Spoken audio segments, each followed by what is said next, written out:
সম্মানিত উপস্থিতিবৃন্দ, prevention is better than cure, এটা আমরা প্রত্যেকে জানি। এটার জন্য আপনারা যারা ডাক্তার আছেন তারা আপনারা অবশ্যই ভালো করে জানেন। সরকার এই নীতিতে সবার কাছে আমরা স্বাস্থ্য এবং চিকিৎসা সেবা এই নীতির ভিত্তিতে আমরা জনগণের দৌড় গোড়ায় পৌঁছে দিতে চাই।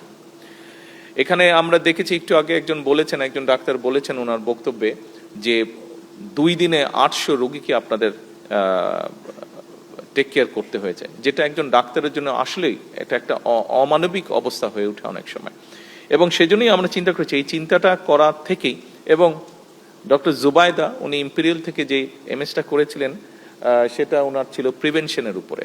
তা আমি দেখতাম উনি যখন পড়তেন দেখতাম আমি বিষয়গুলো, এবং তখন থেকে আমার মাথায় ঢুকেছিল ব্যাপারটা যে কখনো যদি সুযোগ হয় আমরা এই দিকটাতে আমরা এই নজর দিব, এই দিকটাকে আমরা অ্যাড্রেস করব। এবং আপনারা অনেকেই আপনাদের ইউরোপে বিভিন্ন জায়গায় বিভিন্ন দেশে আপনাদের নিশ্চয়ই কাজ করার অভিজ্ঞতা হয়েছে। এর মধ্যে ইউরোপে কিন্তু এখন ওরা দেখেছে, হিসাব নিকাশ সব কিছু করে দেখেছে যে একজন রুগীকে চিকিৎসা দেওয়ার জন্য রাষ্ট্রের যেই খরচ হয় তার থেকে যদি প্রিভেনশনের ব্যাপারটায় জোর দেওয়া যায়, অর্থাৎ আমরা যদি এমন একজন ব্যক্তিকে ট্রেনিং দিয়ে রেডি করতে পারি যে ঘরে ঘরে গিয়ে মানুষকে অ্যাওয়্যার করবে যে কি কি কাজ থেকে বিরত, কি কি খাওয়া, লাইফস্টাইল কেমন হলে বিভিন্ন অসুখ বিসুখ থেকে দূরে থাকা যাবে, তাতে দেখা গিয়েছে যে রাষ্ট্রের খরচ অনেক কমে আসে।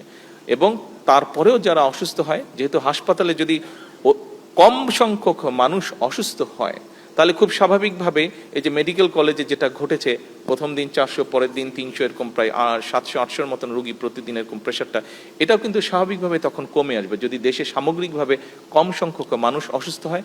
এবং মেডিকেল কলেজে আসার আগ পর্যন্ত যদি এই মানুষগুলোকে প্রাইমারি চিকিৎসা দিয়ে মোটামুটিভাবে সুস্থ করে ফেলা যায়, সেজন্যই আমরা হেলথ কেয়ারার নিয়োগের পরিকল্পনা গ্রহণ করেছি যে এই হেলথ কেয়ারার যারা হবেন তারা যাবেন আমাদের দেশে মোটামুটিভাবে কয়েকটি অসুখ বিসুখ, যেমন কার্ডিয়াকের ব্যাপার, কিডনির ব্যাপার, অসুখ, আপনার ডায়াবেটিকের বিষয়, অর্থাৎ এইগুলো কি কি লাইফস্টাইলটা কেমন হলে কি কি খাদ্যদ্রব্য পরিহার করলে কি কি খেলে এইগুলো থেকে রক্ষা পাওয়া যাবে।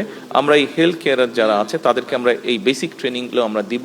তারা গিয়ে ঘরে ঘরে গিয়ে নারীদেরকে যদি সচেতন করে, আমরা আশা করি আমরা আজকেও যদি কাজটা শুরু করি এটার আগামী 10 বছরের মধ্যে ইনশাল্লাহ এটার একটা এফেক্ট আমরা, ভালো এফেক্ট আমরা পাবো।